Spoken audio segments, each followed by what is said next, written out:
John, was the Batley result a reason to be cheerful, or was it a kick up the backside for Labour?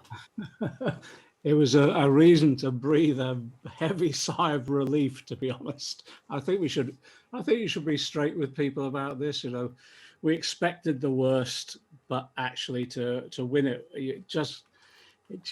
I think collectively across the whole of the party, there was a sigh of relief, particularly about the circumstances of the campaign as well. It was pretty brutal and quite nasty at times. So yeah, sigh of relief, and nothing more than that. Though we've got to be straight with people. There's a lot of things that need to be done now if we're going to win back seats, and we're going to win the next general election. So it does give the whole of the party, really, not just Keir. I think the whole of us time now to, as I say, really get on with a whole range of things around how we campaign, the policies that we're advocating, the sort of vision we want to create, all of those issues, plus some of the organisation on the ground. By the sound of it, the get the vote out operation in terms of what happened in Batley and Spen was excellent. And so it was an emphasis on sort of community organising that we need to go back to. And John, was it a victory for Keir Starmer in any way, personally? Well, as I say, I think we're all breathing a sigh of relief. So I think he's doing exactly the same. We can't claim it as this huge victory. We came out with I don't want to get into football analogies, but we came out with just about scraping a win, and we've got to accept that. And that isn't a reflection on any individual. I think it's a reflection of where we are as a party at the moment. But I think all of that can be put right. And I think we've got to now be serious about our analysis of what happened, then are serious about where we go from here. Is there a danger of complacency that a win is a win, and that actually the party fails to pick up some of the lessons of the fact that you're still behind in the polls and that this was only just a narrow win? There is a danger of that, but I don't sense it. I haven't sensed it because of what happened in Hartlepool, and also, to be honest, what happened in December 2019 in the general election. So I don't sense complacency, but I do sense a seriousness now. We dodged a bullet last week in terms of what happened with regard to the outcome of the election itself. We've got to recognise now that we've got to move forward. Well, you said we dodged a bullet. Well, it sounds like Keir Starmer dodged a bullet personally in terms of his leadership. Now, is it the case Actually, that it's a poor analogy. It's a wrong analogy to raise looking back. But is it the case that there's been a lot of chatter about a possible leadership challenge.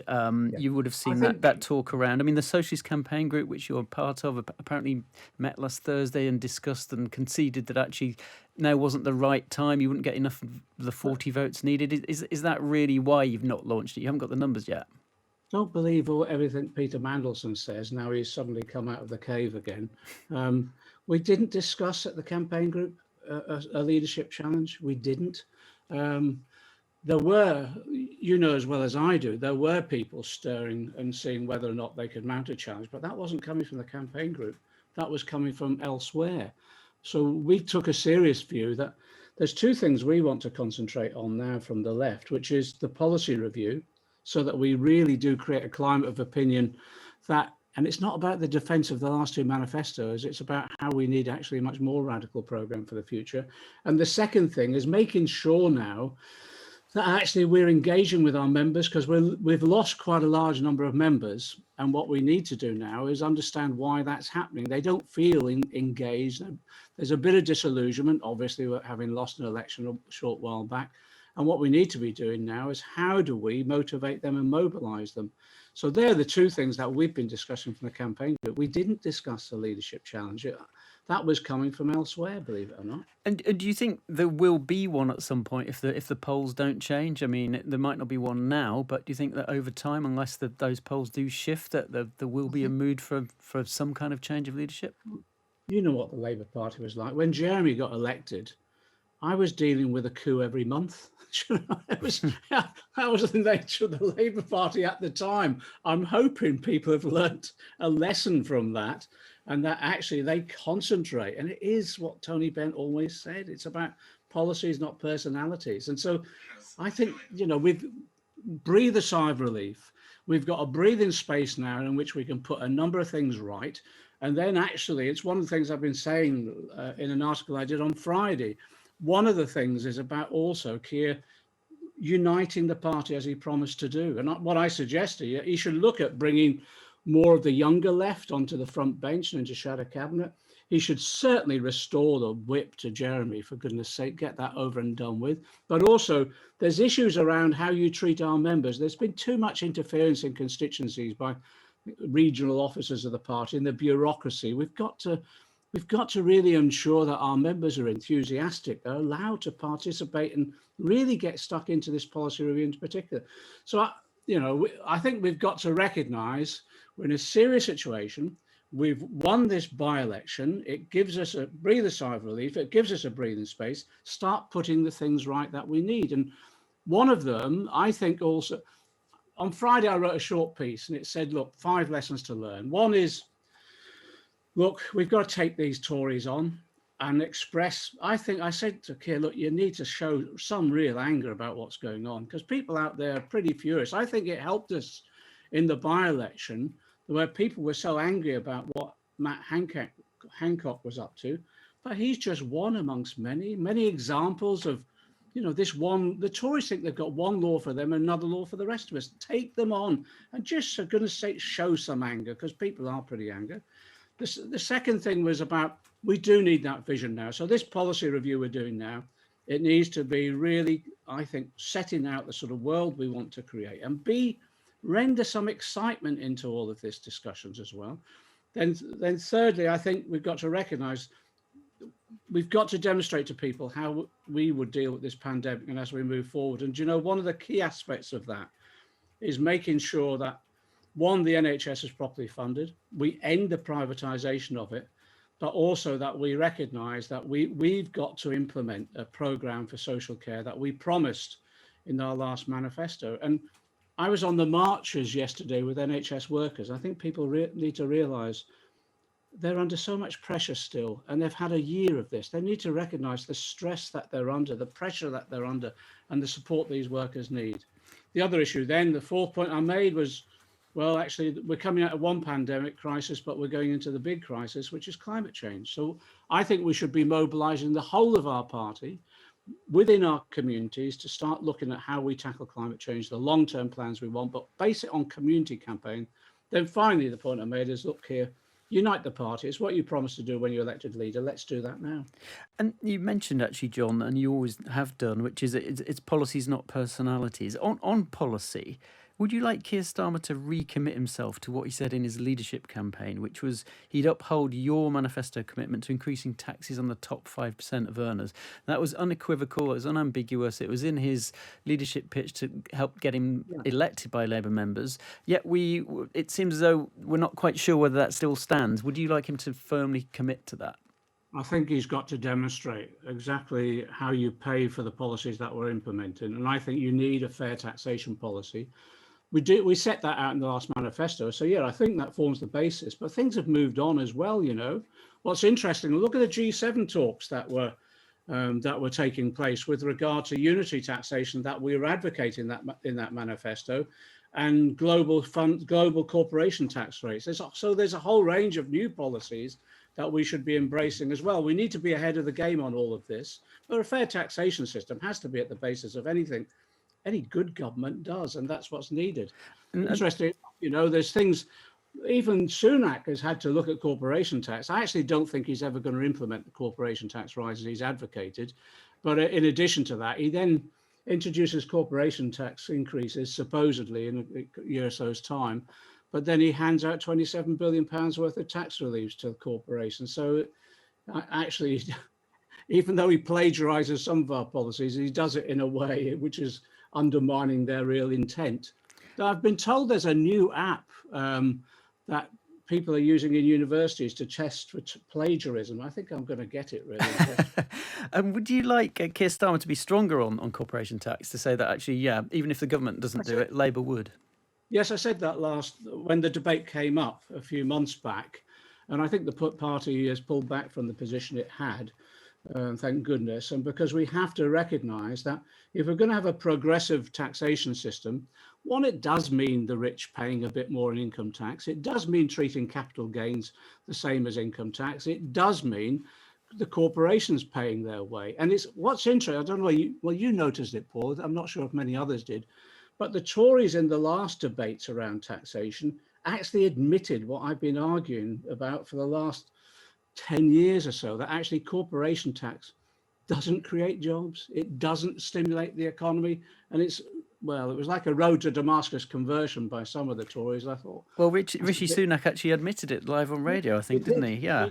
Now, I'm getting a bit arrogant here by always claiming to be right, but I think I'm not doing that. The circumstances have moved on, and people are waking up to the fact that actually maybe some of the stuff we were advocating might have been a bit ahead of its time, but its time has certainly arrived now. Now, Annalise Dodds seemed to flirt with the idea of a wealth tax on assets. Again, something else you've pushed for. Yet she's no longer in a job. Do you think that under Rachel Reeves that actually that idea is still possible, a wealth tax on assets?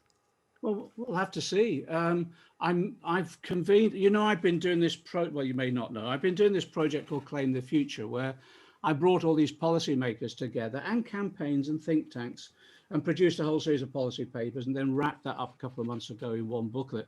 We're meeting Annalise on Monday. She's going to explain to us the policy review process. And I brought these various think tanks and policy experts and campaigns together just to have an informal discussion about where we go from here with the policy review, how can we feed into that, and how can we create a climate of opinion, really, where we not only win the argument amongst the policymakers or the policy wonks, if you like, but also in the wider community as well. And I think that was part of our problem in December 19, where we were introducing all these policies, which are initially individually popular, but we never had the time really to convince the mass of the public about how they all fitted together to create a better society. Yeah.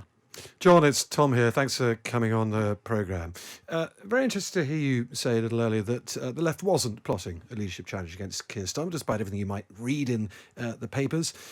Can you therefore just confirm that Keir Starmer is indeed the leader you'd like to lead Labour into the next general election?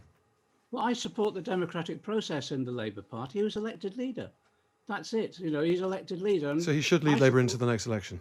Well, he's elected leader. The Labour Party elected him to lead the party, and whenever that election comes. And I supported Becky Long-Bailey, and I still think she would have made a better leader, but the majority voted for Keir, and I live with that. And I've, as you know, over the last year or so, I've done everything I possibly can to ensure that Keir is not treated the way Jeremy and I were treated by members of the Parliamentary Labour Party, or some of them. And what we've tried to do is make sure he's given a fair chance to get on with the job. And that's what I've always said and always will do.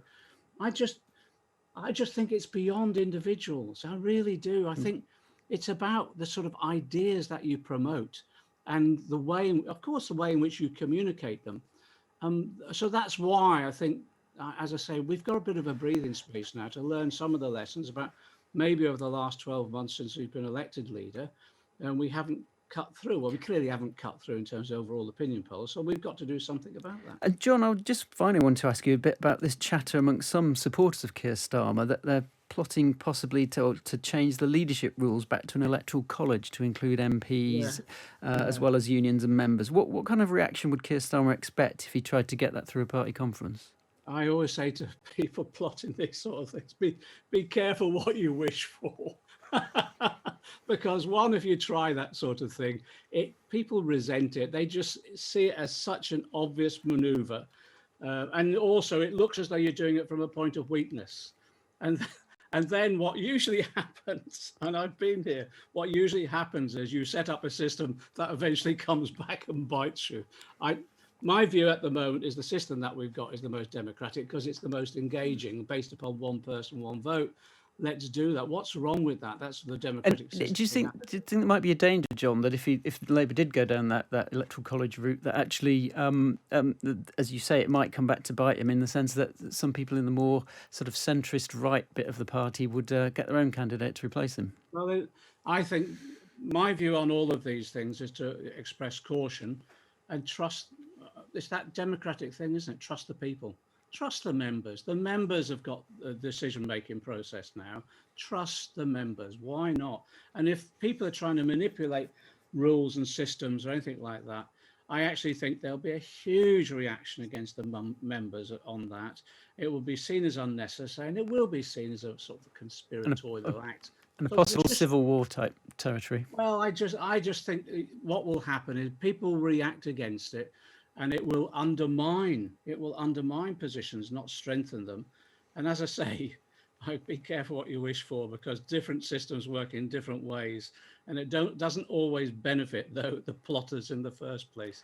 And I say that, as I said, I was dealing with a coup a month when Jeremy was leader, and unfortunately I used language maybe I shouldn't have done, but there were some useless plotters amongst them as well, I'm afraid.